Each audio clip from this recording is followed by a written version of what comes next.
Reynolds opened his mouth to answer, but nothing came out. The street was silent, every eye locked on them. And in that moment, it was clear, this wasn't just about Jamal.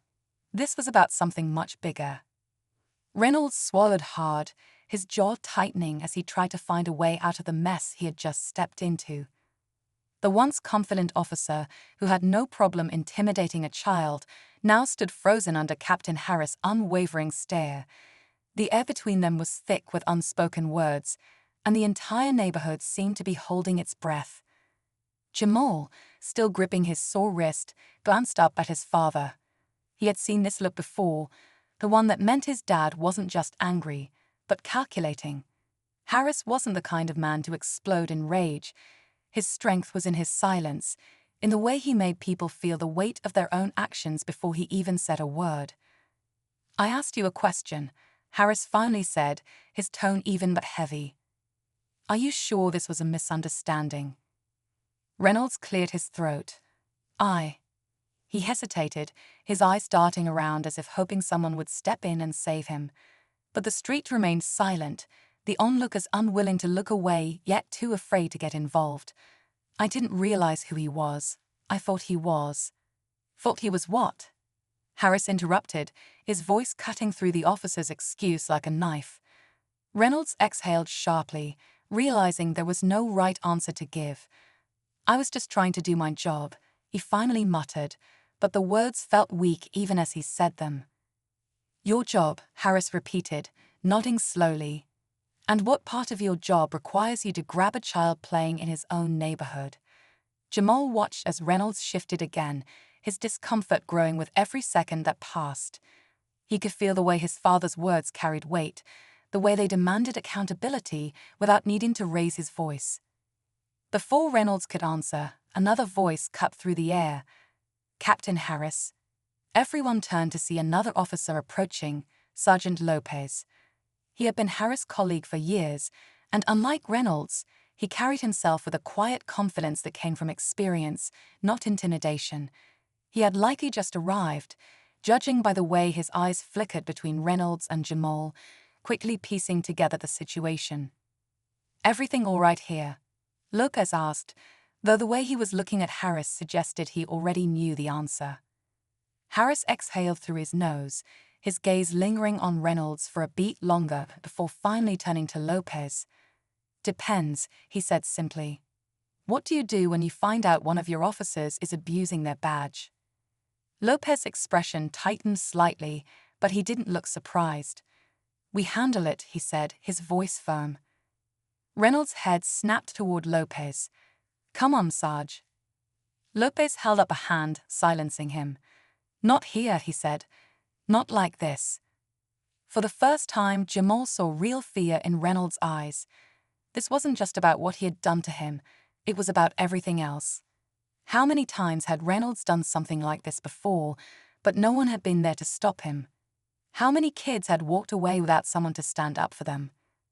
Harris glanced down at Jamal, his expression softening for just a moment before he looked back up at Lopez. "Then let's handle it." Reynolds opened his mouth to protest, but nothing came out. The weight of his actions was finally settling in, and there was nowhere left to run. The street felt smaller now, like the walls of an invisible courtroom were closing in around Officer Reynolds. His face was stiff, his hands twitching at his sides, but his usual confidence was gone. He knew he was in trouble, real trouble. And for the first time, there was no badge, no authority, no easy excuse that could shield him. Jamal stood close to his father, his heartbeat still uneven from everything that had happened. He could see the way people were watching, their faces a mix of curiosity, concern, and something else, recognition, because this wasn't just about him. It was about all the times someone like Reynolds had done this before, when no one had been there to stop it. Lopez's voice was calm, but firm. "We need to talk, now." Reynolds shook his head slightly, still clinging to whatever power he thought he had left. "Sarge, I don't think you're seeing this clearly," he muttered, his voice lower now, almost desperate. "This is getting blown out of proportion. I thought the kid was." Harris stepped forward before he could finish, his presence alone forcing Reynolds to take a half step back. You thought he was what? His voice was quiet, but there was something dangerous beneath the calm, something that made Reynolds' face tighten. Harris exhaled, shaking his head. How many times, Reynolds? His voice was quieter now, but heavier. How many times have you done this before and walked away like nothing happened? Jamal saw it, the flicker in Reynolds' expression, the split-second hesitation before he looked away. Marshall caught it too. His face darkened as he turned to Lopez. Check his file. Now. Lopez nodded and quickly stepped out of the room. Reynolds shifted on his feet, his breathing slightly uneven. Come on, this is ridiculous, he muttered. I was doing my job. Marshall's eyes narrowed. Your job? Because from where I'm standing, it looks like you've been getting away with things for a long time. A few moments later, Lopez returned, holding a thin folder. He handed it to Marshall, who flipped it open. His expression barely changed, but Jamal noticed the way his fingers tightened on the paper. Marshall took a deep breath before looking up at Reynolds. You want to tell me why this isn't the first complaint against you? The room went still. Reynolds blinked. What? Marshall tapped the folder. Reports of unnecessary force, civilian complaints, even an internal review that somehow got buried. Looks like you've been careful until now. Reynolds' face paled. I didn't. You did, Harris cut in. And you'd have done it again if you hadn't been caught. Jamal swallowed hard. He had known what happened to him wasn't right, but now it was clear. This wasn't just about one bad day. Reynolds had been doing this for years, hiding behind his badge. Marshall closed the folder and looked at Harris. What do you want to do? Harris didn't hesitate. He doesn't belong in uniform. Reynolds stiffened. Wait. Marshall nodded. Effective immediately, you're suspended pending an official investigation. Reynolds opened his mouth, but no words came out. For the first time, he had no power. As Lopez escorted him out of the room, Jamal felt his father's hand rest on his shoulder again. This time, it felt different. Not just protective, but victorious. But just as they turned to leave, Marshall spoke again. There's one more thing. Harris and Jamal stopped. Marshall hesitated, then looked at Jamal. This wasn't the first complaint against Reynolds, he said, but it might be the first one that finally sticks. Jamal frowned. Why? Marshall exhaled, because this time he picked the wrong kid. Jamal sat quietly as his father and Lieutenant Marshall exchanged a few final words. He could still feel the weight of everything that had happened pressing down on him, but there was something else now, something lighter. For the first time since Reynolds had grabbed him, he felt like he could finally breathe. As they stepped outside the station, the evening air was cooler than before, the sky streaked with fading sunlight. Jamal looked up at his father, searching for the right words. Is he really gone? Harris nodded, his expression firm. For now. And once the investigation is over, he won't be coming back. Jamal thought about that. The idea that someone like Reynolds had been able to get away with things for so long made his stomach twist. What if there are others like him? He asked. His father exhaled, glancing down at him with a look that held both pride and something heavier, experience. There are, he admitted, but that's why we don't stay quiet. That's why we hold people accountable. Jamal let those words sink in. Before today, he had always seen his dad as just his dad, a police officer, sure, but still just the man who helped him with homework, who showed up to his basketball games. Now he saw him differently. He saw what it meant to stand up for what was right, even when it wasn't easy. As they reached their car, Lopez stepped outside the station, giving them a small nod. Hey, kid, he called out. You did good today. Jamal blinked. I didn't do anything. Lopez smiled slightly. Yeah, you did. You spoke up. That's more than most people do.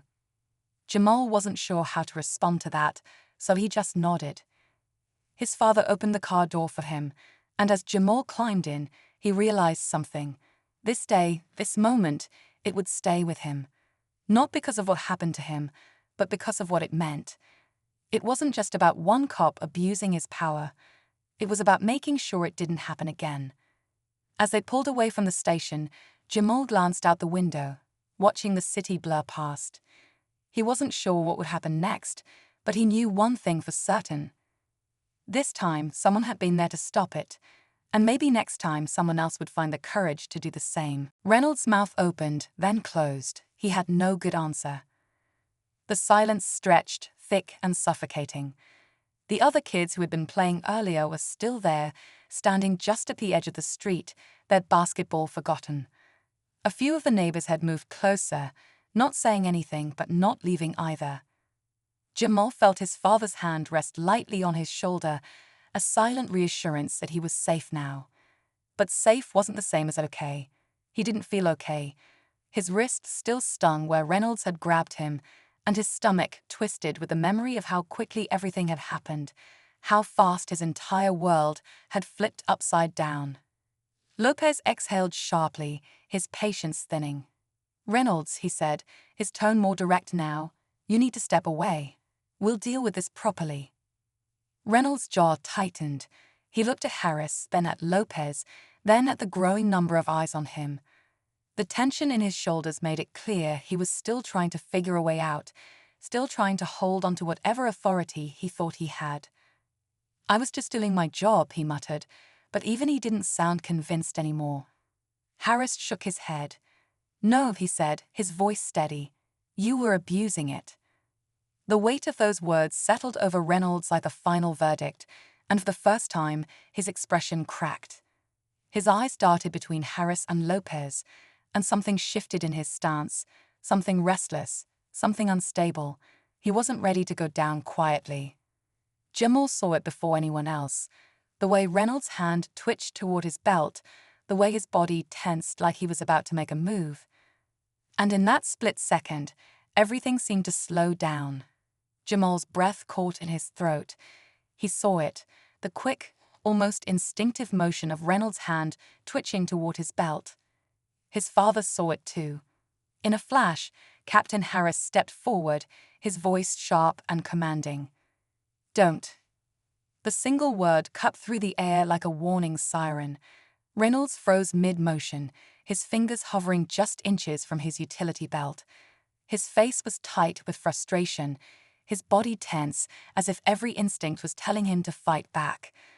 But he wasn't just facing a scared kid anymore. He was facing a superior officer, one who wasn't going to back down. Lopez took a step closer, his hand hovering near his own belt, not as a threat but as a precaution. The entire street was silent, the weight of the moment pressing down on everyone. "Reynolds," Lopez said, his voice low but firm, "think very carefully about your next move."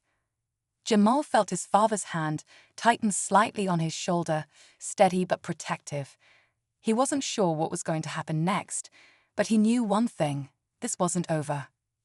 Then, just when it seemed like Reynolds might back off, another voice entered the mix. Captain Harris. A second patrol car pulled up, and out stepped Lieutenant Marshall, one of the highest-ranking officers in the precinct. His sharp eyes scanned the scene, quickly assessing the tension, the way everyone stood frozen in place. "What's going on here?" he asked, his voice carrying authority. Harris turned to him, but before he could speak, Reynolds took his chance. "Sir, there's been a misunderstanding," Reynolds said quickly, his voice suddenly steadier. "I was just trying to ensure neighborhood safety and Captain Harris." "Stop," Harris cut in, his patience wearing thin. "We both know that's not what happened." Marshall's gaze flickered between them before settling on Jamal, who was still gripping his sore wrist.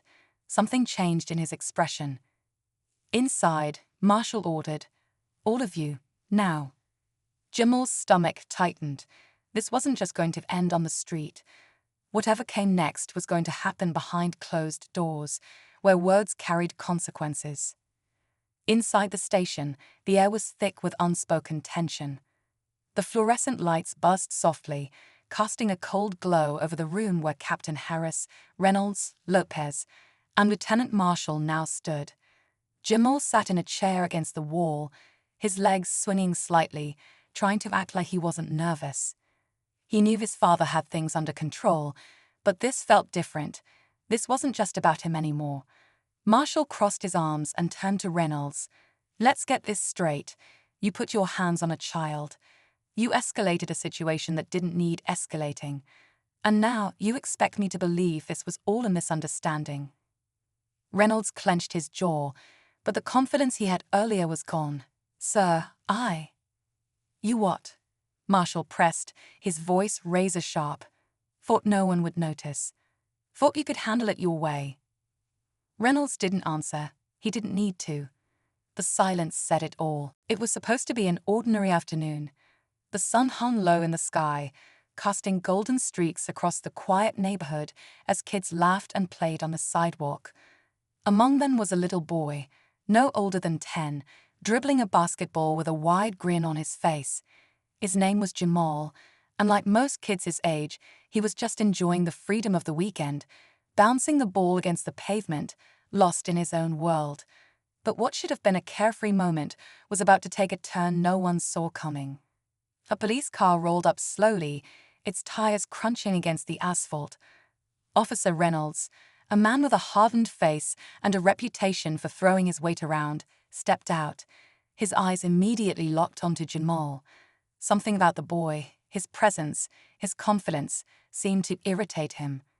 Without warning, he stumped toward him, his hand already resting on his belt as if preparing for trouble. "Hey you," his voice cut through the air, sharp and demanding. Jamal froze, clutching the basketball to his chest. His heart pounded. He hadn't done anything wrong. The other kids on the street stopped playing, their eyes darting nervously between Jamal and the officer. Even the adults nearby hesitated, unsure whether to step in or stay silent. "What are you doing around here?" Reynolds pressed, his expression unreadable. I'm just playing basketball," Jamal stammered, his small voice barely carrying over the tension settling in the air. Reynolds scoffed, shaking his head. "You look like you're up to something." Before Jamal could react, the officer reached forward, snatching the ball from his hands. Jamal's eyes widened. "Hey, that's mine," he protested, his voice laced with confusion and fear. But Reynolds wasn't done. He grabbed Jamal's arm, squeezing tighter than necessary. "You got a smart mouth, huh?" he muttered. That was the moment the sound of another car pulling up broke the tension.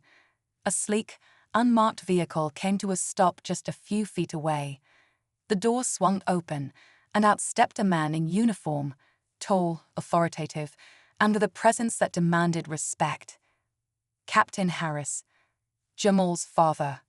And in an instant, the look on Officer Reynolds' face shifted from smug confidence to sheer panic. For a moment, everything was still. The kids who had been watching in stunned silence took a few cautious steps back. The neighbors, who had been pretending not to see, suddenly seemed more interested. Even the warm afternoon breeze felt different, heavier, like it was carrying the weight of something bigger than just a little boy and a cop. Jamal looked at his father, a mix of relief and confusion flashing in his young eyes. He hadn't expected to see him, not here, not now. Captain Harris, still in his uniform, stepped forward with a steady but deliberate pace. His face was unreadable, but his presence alone made the air crackle with tension. Officer Reynolds shifted uncomfortably, his grip on Jamal's arm loosening as he quickly let go. Captain Harris," he muttered, trying to straighten up as if that would somehow erase what had just happened. Harris didn't respond right away. His eyes flicked to Jamal, scanning him quickly to make sure he was okay. The boy rubbed his wrist where Reynolds had grabbed him, his expression still shaken but trying to stay strong. "Everything all right here?" Harris finally asked, his voice calm but firm. Reynolds cleared his throat. "Just doing my job, sir. Making sure everything's in order around here." His words were careful now, his previous arrogance replaced with something else. Nervousness. Harris let those words hang in the air for a beat too long. The silence made Reynolds shift his weight from one foot to the other. "And what exactly did my son do that required you to put your hands on him?" Jamal could see it now, the way Reynolds' face paled just slightly, the way his fingers twitched like he was scrambling for the right thing to say. Didn't realize he was your. My son, Harris finished for him, taking another step forward. He wasn't raising his voice, but somehow that made it worse. So you thought it was okay to treat him like this? Reynolds glanced around, as if looking for an exit. The confidence he had just moments ago, when he was towering over Jamal, was gone. It was a misunderstanding, he said quickly. A misunderstanding, Harris repeated, his voice even lower now. He took a breath, his eyes locking onto Reynolds, unblinking. You sure about that?